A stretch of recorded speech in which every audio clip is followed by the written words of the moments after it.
તો મિત્રો, આજે હું તમને જણાવીશ કે ગુજરાત પોલીસ દ્વારા મોટી ભરતી એવી બહાર પડી છે, જેનું ઓનલાઈન ફોર્મ ભરતા આજે આપણે શીખવાના છીએ. તો સૌ પહેલાં આપણે ઓજાસ વેબસાઇટને ઓપન કરીશું. ઓજાસ સાઇન પહેલી સૌપ્રથમ આવી જશે. પછી આપણે એમાં ક્લિક કરતા આપણને ઓજાસની વેબસાઇટ ખુલીને તૈયાર થઈ જશે. તો અહીંયા આપણે જોઈ શકીએ છીએ, આપણે પોતાનો કન્ફર્મેશન નંબર જાણવો હોય તો બી અહીં અન્ય ભરતીના કોલ લેટર ચાલુ છે એવું તે પણ જોઈ શકીએ છીએ. તો यहाँ पे હોય અમને બધી નોટિફિકેશન ઓન મળી રહી છે, જે પણ ઓનલાઈન ભરતી ચાલુ છે ગુજરાતમાં તેનું. તો હવે આપણે ઓનલાઈન પોલીસની ભરતીને અપ્લાય કરવા માટે છે, તો એ 3 ડોટ લાઇન પર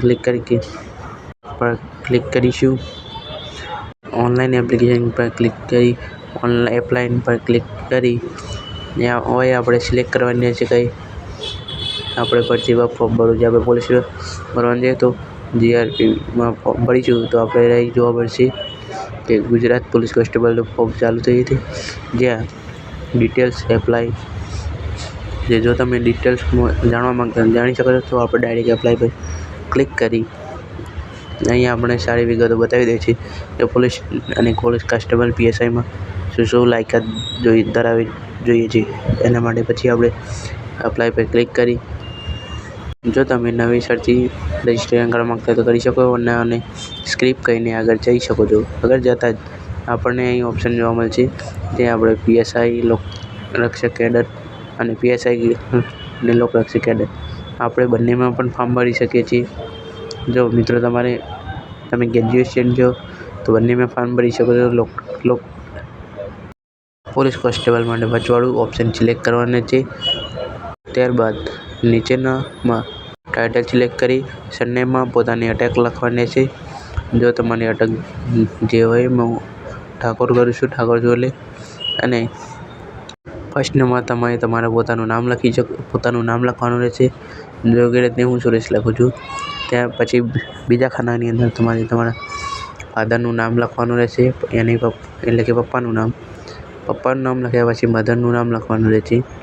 ત્રીજા ખાનામાં ત્યાં તમે તમારી મમ્મીનું નામ લખી શકો છો. પછી આગળ નેક્સ્ટ નીચે આવી ત્યાં તમારે તો પોતાનું જેન્ડર સિલેક્ટ કરવાનું છે. છોકરાઓ માટે મેલ અને છોકરીઓ માટે ફિમેલ રહેશે. પછી તમારે તમારી ડેટ ઓફ બર્થ એટલે કે જન્મ તારીખ દાખલ કરવાની રહેશે. તો તમે ત્યાં જન્મ તારીખ સારી એવી કમ્પ્લીટ દાખલ કરી શકો છો. પછી તમે મેરિડ અથવા અનમેરિડ છો તેનું ઓપ્શન તમારે સિલેક્ટ કરવાની છે. મેરિડ માટે મેરિડ અને અનમેરિડવાળા અનમેરિડ કરી શકે છે. તો પછી ત્યારબાદ તમારે પોતાની કેટેગરી સિલેક્ટ કરવાની છે. SC/BC generally EWS ST.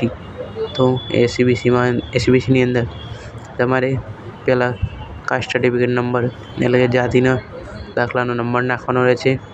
જે તમે ત્યારબાદ તમારે અંદર જે પણ ડેટ આપેલી છે તે દાખલ કરવાની રહેશે. એટલે તમે જોઈ શકો એમાં તમે જે તારીખે દાખલો પોતાને પ્રાપ્ત કર્યો તો એ તારીખ લખીએ છીએ ત્યાં તમારે સિલેક્ટ કરી નેક્સ્ટ પર ક્લિક કરશો એટલે તમારી તારીખ આવી જશે, જોઈ શકો છો. તો આવી રીતે તમને આગળના બધા સ્ટેપ હું બતાવીશ. તો આ જન્મ તારીખ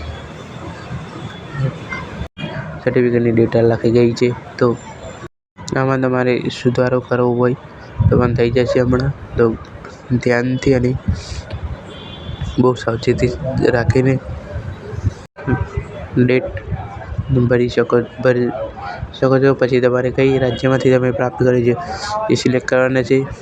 તો ગુજરાત સિલેક્ટ કરી લેવાનું એની અંદર અને કાસ્ટ સર્ટિફિકેટ થઈ જાય એટલે પછી નોન ક્રિમિનલ દાખલો એટલે કે જે OBCનો છે તેને તમારે તેનો નંબર અંદર એન્ટર કરવાનો રહેશે.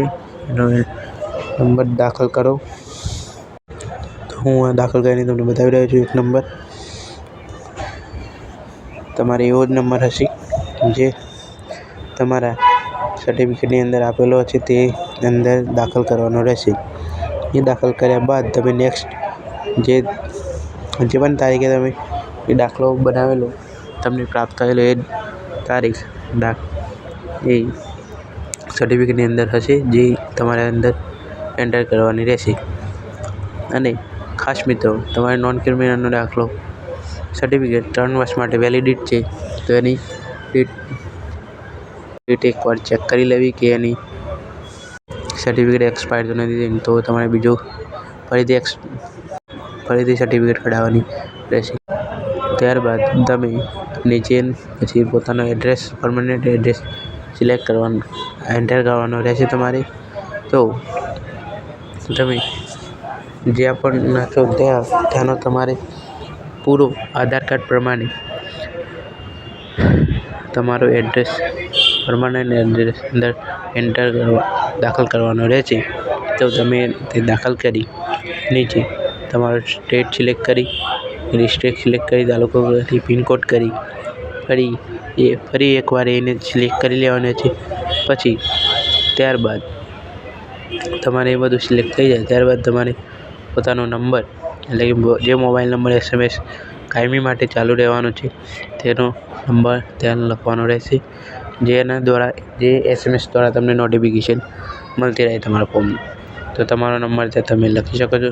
પછી ત્યારબાદ તમારો પોતાનો ઈમેલ એવો આપવાનો છે જે તમને તમારી સાથે પરમનન્ટ રહે અને પોલીસ ભરતીની લગતી તમામ માહિતી તમને ઈમેલ દ્વારા પ્રાપ્ત થતી રહે. એટલા માટે ઈમેલ અને મોબાઈલ નંબર તમારે પોતાનો અને પરમનન્ટ નંબર અંદર એન્ટર કરવાનો રહેશે. તો ફરી તમારે એકવાર તમારો મોબાઈલ નંબર દાખલ કરવાનો રહેશે. એમાં એકવાર ફરી ચેક કરી લેવું કે કોઈ ભૂલ ના રહી જાય. ત્યારબાદ ફરી ઈમેલ એન્ટર કરવાનો રહેશે. તો તમે તમારો ઈમેલ એન્ટર કરી